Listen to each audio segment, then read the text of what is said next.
Hey there, this is my winter garden tour.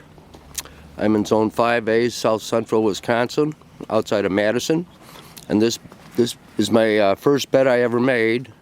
It's about 34 inches tall and, I don't know, 3 feet deep. And I don't know, 20 some feet wide, or more than that, 23 I think, or 24.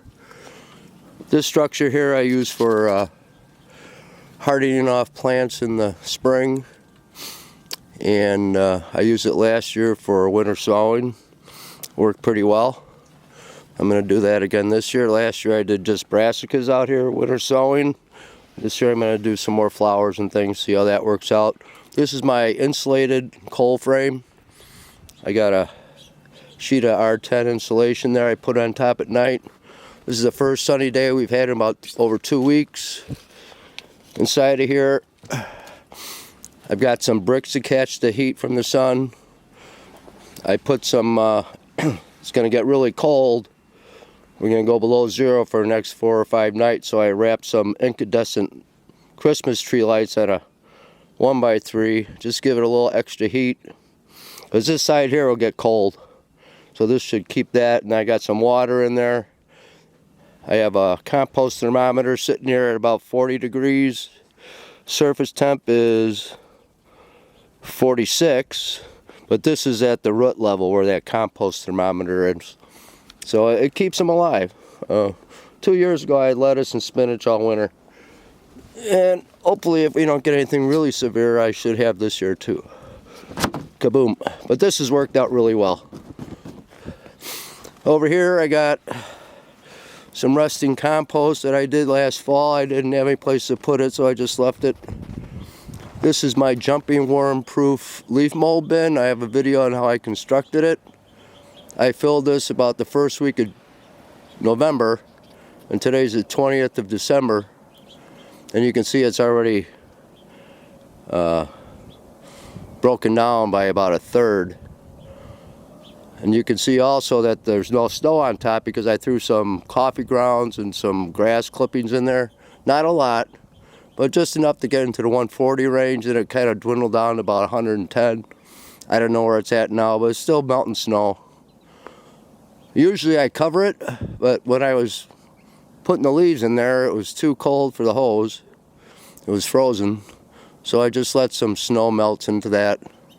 And I'll probably cover it. We're going to get another heavy snow Thursday into Friday, and I'll probably cover it with a tarp before that happens. And because it's jumping worm proof, I dumped a bin of worms in there, because the worms also help knock it down. And the bag leaves around the outside is to insulate it. And last year, after about the top 2 or 3 inches, it was not frozen last year. So we'll see how this year goes. But it keeps breaking down all winter in the center.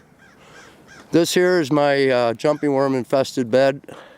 I'm going to totally redo it. Last year I had sweet potatoes, russet potato, red potatoes, leeks. I had brassicas on the east side. Next year I'm going to put 2 cattle panel trellises in the front, split this up, make the front for onions, the middle for potatoes. Then I have sweet potatoes growing on the front trellis, and melons on the second trellis, and other stuff too, other climbing things. This here is my celery bed. I just dedicated 3 years with celery. Feed the birds a lot. That bag of thistle I filled up 2 days ago. It's almost empty. Here's a bed I have for lettuce and spinach in the spring and summer. It's pretty shaded. I got the everberry and raspberries, and this here bed is a asparagus. I'll have first year of harvesting asparagus this spring. This bed here is dedicated for peppers, but I've been putting some tomatoes in there. Next year it's just going to be all peppers. This is my, oh, there goes a red-tailed hawk. Crows are after it. This is my main tomato bed here. First year I had trellis with string. Second year I trellis with bamboo poles. And this year I put up 2 cattle panels. And then as the plants got to the top, I let some suckers grow horizontally up to the sides, and I have to cover this with shade cloth because this gets so much sun. All the leaves were curling on my tomatoes, and so I put up some shade cloth and saved them.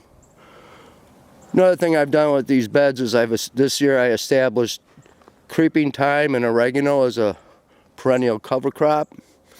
And the main reason I did it was to keep living roots in this soil all the time. Even though they go dormant, when spring hits, before you plant, you have all that microbiome in that soil already working. When you plant your plants, everything's off to the races instead of starting fresh off every year and waiting time for all those microbes to get moving again. So but the bonus was I had no jumping worms in these beds because I did not mulch with shredded leaves. This bed here, I mulched heavily with shredded leaves for the potatoes and the onions, and that's what really attracted the jumping worms. So that's going to be a nice experiment. This is a butterfly bush I planted last year, and there's another one there. 2 years ago I had straw bales, and I fertilized, unfortunately, with inorganic fertilizers, and all the salts from that just destroy soil life. So I didn't want to try to put a raised bed in here last year. So last year I used the grow bags, and they work fine. And what I have on there, I had cucumbers, I had loofahs growing, cherry, what kind of cherry did I have? The sun gold cherry on this side. And I always put a cherry tomato in the front trellis here. This past year it was the Sweet 100s. Yeah, but this all worked pretty good. And that big tower thing is a trellis I put last year, morning glories on it. Next year I'm going to plant a butterfly, what do you call them? It's a perennial plant that attracts hummingbirds. I forget the name of a trumpet vine. I'm going to put a trumpet vine on that. So yeah, that's my garden. It looks cold and like nothing's happening, but there's all sorts of stuff going on in the soil. Even when there's the barrier between the snow and the soil, there's a lot of life going on, even at these low temperatures. And we've had plenty of snow, so it's insulating the soil. And well, that's about it. So this is my, and that piece of cattle panel there, I'm going to be growing cucumbers up that next year. Alrighty, well, thank you much. Have a good day.